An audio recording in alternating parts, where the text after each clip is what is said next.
Excuse me আপু, এই ঠিকানাটা কোথায় বলতে পারবেন? এ কথা বলার সাথে সাথে মেয়েটি আমার দিকে তাকালো। আমি তো সাথে সাথে ক্রাশ খেলাম।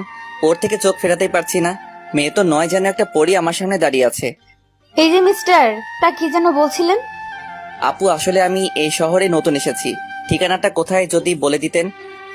এই বলে ওর হাতে কাগজটা দিলাম। আচ্ছা ঠিক আছে। তারপর মেয়েটা ঠিকানাটা হাতে নিয়ে কিছুক্ষণ দাঁড়িয়ে রইল। কি ব্যাপার, এতে তো আমাদের বাড়ির ঠিকানা লেখা আছে। সোজা গিয়ে ডান দিকে যাওয়ার পর 3 নম্বর বাড়িটা। ধন্যবাদ আপু। আচ্ছা আপনার নামটা কি জানতে পারি? নাম দিয়ে কি করবেন, যান বলছি এখান থেকে। ওরে বাবা কি রাগ! মনে হচ্ছে এখনই আমাকে কাঁচা খেয়ে ফেলবে। এই সামান্য কথায় এত রাগ দেখাতে হয় নাকি? আচ্ছা যাই হোক, এবার আপনাদের পরিচয় দিয়ে নেই। আমার নাম আরিয়ান আরমান। গ্রাম থেকে শহরে এসেছি লেখাপড়া করার জন্য। আমি এবার ইন্টার সেকেন্ড ইয়ারে। এখানে বাবার এক বন্ধুর বাড়িতে থাকবো। ওনারা নাকি খুব বড় লোক। পরিবার বলতে আছে মা বাবা আর ছোট একটা পিচ্চি বোন। আপনাদের সাথে সাথে কথা বলতে বলতে বাড়ির সামনে চলে আসলাম। বিশাল বড়, এত বড় বাড়ি খুব কমই দেখেছি। যেই গেট দিয়ে ঢুকতে যাব, দারোয়ান পথ আটকে দাঁড়ালো। কি ব্যাপার, এভাবে কিছু না বলে হুট করে ঢুকে পড়েছেন কেন? আসলে এই বাড়ির মালিকের সাথে কথা আছে, উনি আমাকে আসতে বলেছে। 1 মিনিট দাঁড়ান, আমি স্যারকে ফোন দিয়ে বলছি। আচ্ছা ঠিক আছে, দেখতে পারেন। তারপর দারোয়ান ফোন দিল। হ্যালো স্যার, গ্রাম থেকে একটা ছেলে এসেছে আর আপনার খোঁজ করছে। ওকে ভিতরে পাঠিয়ে দাও। ওকে স্যার, ঠিক আছে, পাঠিয়ে দিচ্ছি। আপনাকে ভেতরে যেতে বলেছে। তারপর আমি ভিতরে গেলাম। দরজা দিয়ে ভিতরে ঢুকতেই দেখি একটা লোক ভিতরে বসে পত্রিকা পড়ছে। আমাকে দেখেই দাঁড়ালো। আসসালামু আলাইকুম। ওয়ালাইকুম আসসালাম। তুমিই কি জামালের ছেলে? গ্রাম থেকে এসেছো? জি আঙ্কেল। তা বাবা বাইরে কেন, ভিতরে আসো। তারপর ভিতরে আসলাম, ওনার সাথে বসলাম। তোমার বাবা মা কেমন আছে? ভালো আছে। আপনি কেমন আছেন? এভাবে আঙ্কেলের সাথে বসে কথা বলছিলাম। কোথা থেকে একটা মহিলা এসে বলল, কি গো, তুমি কার সাথে কথা বলছো?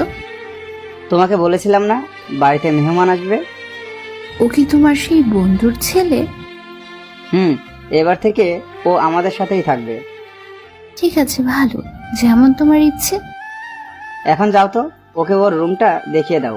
এছাড়া অনেক দূর থেকে এসেছে। বাবা, তুমি আমার সাথে আসো। তারপর ওনার সাথে উপরে গেলাম। আমাকে রুম দেখিয়ে দিয়ে চলে গেল। আমি রুমে ঢুকে তো অবাক। রুমটা অনেক সুন্দর করে সাজানো হয়েছে। ও আমি তো ভুলেই গেছি, বাড়িতে একটা ফোন করতে হবে। তারপর আম্মুর কাছে ফোন দিলাম, সাথে সাথে রিসিভ করলো। হ্যালো আম্মু, কেমন আছো? আমরা সবাই ভালো আছি। তুই ঠিক মতো পৌঁছাতে পেরেছিস তো? আমি এখন ওনাদের বাড়িতে আছি। শোন, ওখানে গিয়ে কোনো রকম শয়তানি করবি না। ভালো করে মন দিয়ে লেখাপড়া করবি। পেতনিটা কোথায়? এই তো আমার পাশেই আছে। তুই চলে যাওয়ার পর থেকেই মন খারাপ করে বসে আছে। আচ্ছা ওকে ফোনটা দাও। এই নে ধর, তোর ভাইয়া কথা বলবে। ও হাত থেকে ফোনটা নিল। তা আমার পেতনি বোনটার কি হয়েছে? মন খারাপ কেন? আপনাদের তো ওর নাম বলতেই ভুলে গেছি। ওর নাম হচ্ছে রাজিয়া। এবার ক্লাস 10-এ পড়ে। তুই আবার আমাকে পেতনি বললি? তা তোর মন খারাপ কেন বল? তোর জন্য। ভাইয়া, তোকে অনেক মিস করছি। আমিও তো আমার বোনটাকে মিস করছি, কি করব বল? এই ছাড়া তো আর কোনো উপায় নেই। লেখাপড়া তো তুই এখানে থেকেও করতে পারবি, শহরে যাওয়ার কি দরকার ছিল? দরকার আছে, তুই বুঝবি না। এখন আর মন খারাপ করতে হবে না। আর শোন, কারোর সাথে কোনো দুষ্টামি করবি না। এই কথাটা আমার তোকে বলা উচিত। আচ্ছা ঠিক আছে, আমিও কোনো দুষ্টামি করব না। বাবা বাড়িতে নেই। তোকে এগিয়ে দেওয়ার জন্য বের হলো যে এখনো বাড়িতে আসে নাই। আচ্ছা ঠিক আছে, এখন রাখি, পরে কথা বলবো। এই বলে ফোনটা কেটে দিয়ে যেই পিছনে ফিরলাম, আমি তো যেন আকাশ থেকে পড়লাম। রাস্তায় যে মেয়েটির সাথে দেখা হয়েছিল ও আমার সামনে দাঁড়িয়ে আছে। কিন্তু ও এই বাড়িতে কি করছে? আপনি এই বাড়িতে?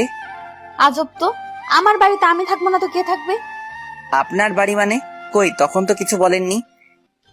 বলি নাই, বলার প্রয়োজন মনে করি নাই। এবার কি আপনার নামটা জানতে পারি? অবশ্যই জানতে পারিস। তোর মতো খ্যাতকে আমি আমার নাম বলবো না, অন্য কারো থেকে জেনে নিতে পারিস।